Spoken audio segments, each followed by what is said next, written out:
Deus se revela de várias formas. Também, por exemplo, em Daniel 2, ele se revela também por meio de sonhos.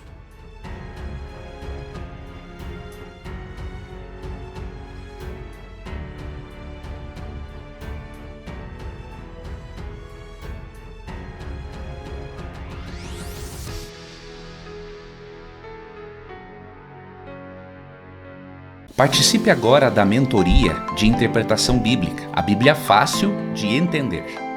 Estude de uma forma simples e didática comigo e entenda textos difíceis. Compreenda e aplique a palavra de Deus à sua vida.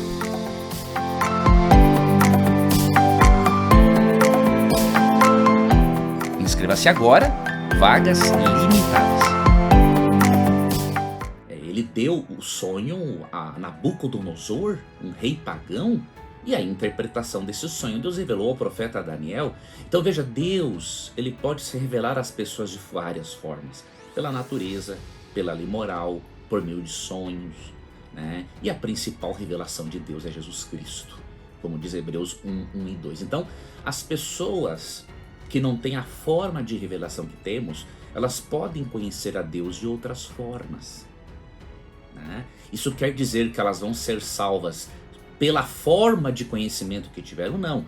A forma de conhecimento, a forma de revelação dá acesso a elas a Deus. E é o sangue de Jesus Cristo, a morte substitutiva dele, é que dará a essas pessoas a entrada no céu. Mesmo que elas não tenham até conhecido Jesus, mas elas viveram a verdade, a luz que chegou até elas. Aí o sacrifício de Cristo é tão eficaz que ele pode alcançar essas pessoas. Então não há preconceito no cristianismo. Há lógica. Porque se Jesus diz que ele é o único caminho de salvação, das duas uma, ou ele está mentindo, ele está certo. Entendeu? Então por uma questão de lógica, eu não posso crer que Jesus está certo de um lado e errado de outro. Né? Ele falou em Mateus 12,30 o seguinte: quem comigo não ajunta não espalhe. Então Cristo não exige, para Cristo não há meio termo em relação à salvação, tá? Então é importante você entender isso.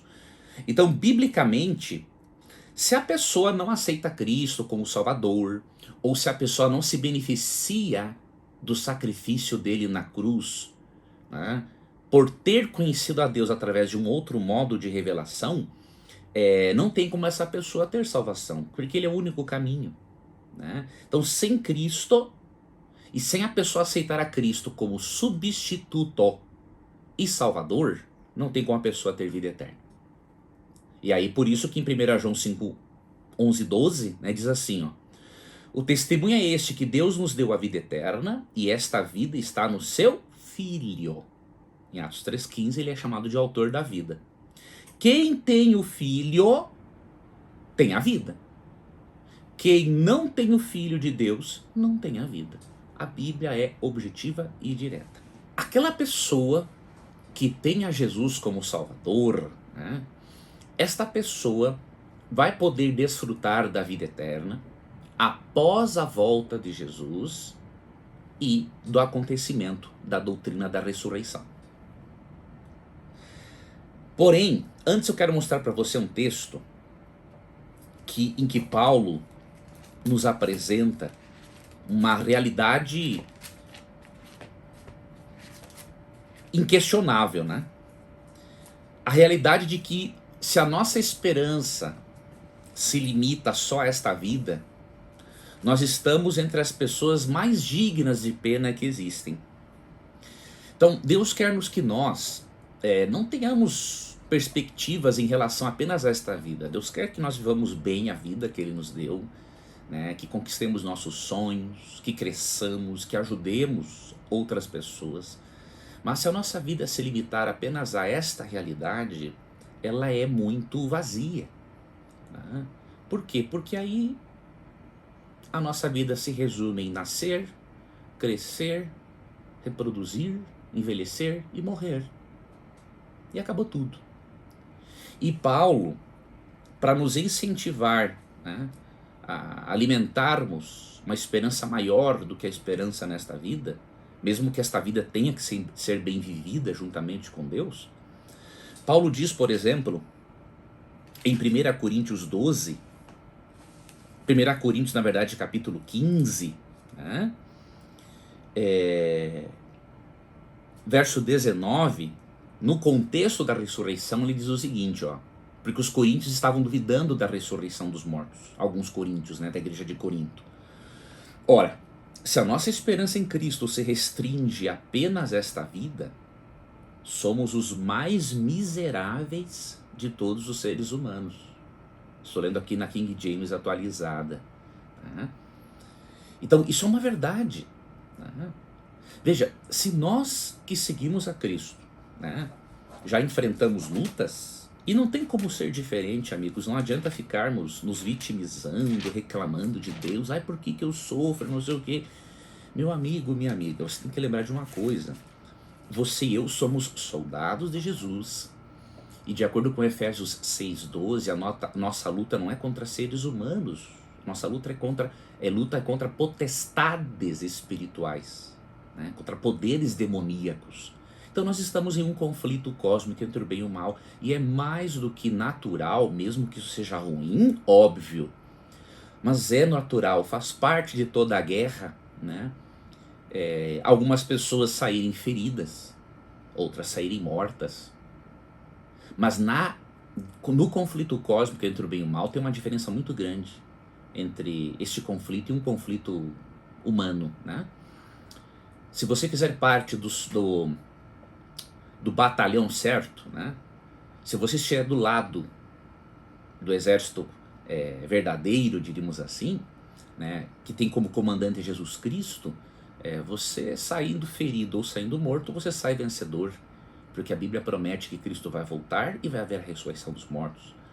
Então, para o cristão, ele passa pelo conflito cósmico, ele é um soldado de Cristo, está no fogo cruzado, mas ele tem Cristo como general, né? E aí Jesus fala, quem crê nele, ainda que morra, viverá. Leia João 11, 25. Né?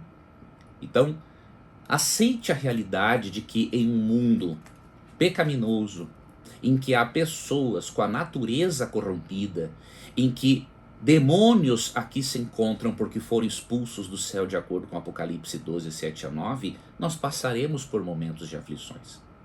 Mas nós temos que lembrar de João 16, 33. Nesse texto, além de Jesus prometer que a nossa vida não seria um mar de rosas, né? Ele também disse o seguinte, ó, eu vos preveni sobre esses acontecimentos para que em mim tenhais paz. Neste mundo sofrereis tribulações, mas tende fé e coragem, eu venci o mundo.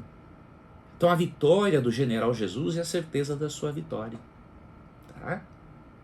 Agora, se a sua esperança se limita só a esta vida, como diz Paulo, né, você é a pessoa mais miserável de todos os seres humanos. Então, se nós que cremos em Deus, temos a Cristo como nosso general neste conflito cósmico, passamos por tribulações, imagine quem não crê em Deus, ele não tem esperança nenhuma.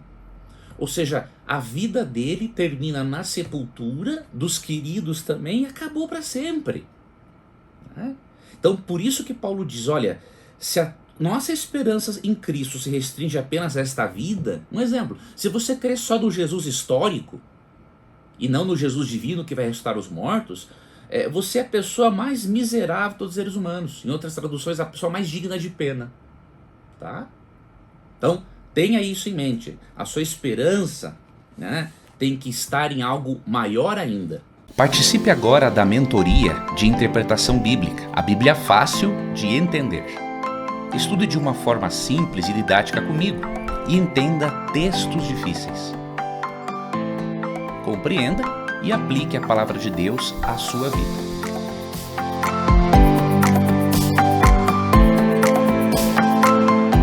Inscreva-se agora, vagas limitadas. Tudo bem? Eu me chamo Leandro Quadros, sou mestre em teologia e eu gostaria de convidar você a se inscrever na minha Masterclass de Interpretação Bíblica. Ali eu estou dando dicas da hermenêutica, que é a ciência responsável pela interpretação do texto bíblico. Eu estarei ensinando para você algumas das principais regras da interpretação do texto, os passos para o estudo da Bíblia, como se alimentar da palavra de Deus e as ferramentas para o estudo sério das Escrituras. E no momento da sua inscrição você vai ganhar de presente um e-book que eu preparei com um pouco mais de 50 páginas, que vai ser o seu guia, vai lhe ajudar ao longo da sua jornada de estudo da Bíblia. Então, quando você enxergar um botão, clica nele, matricule-se, vai ser uma honra para mim ter você como aluno, ter você como aluna.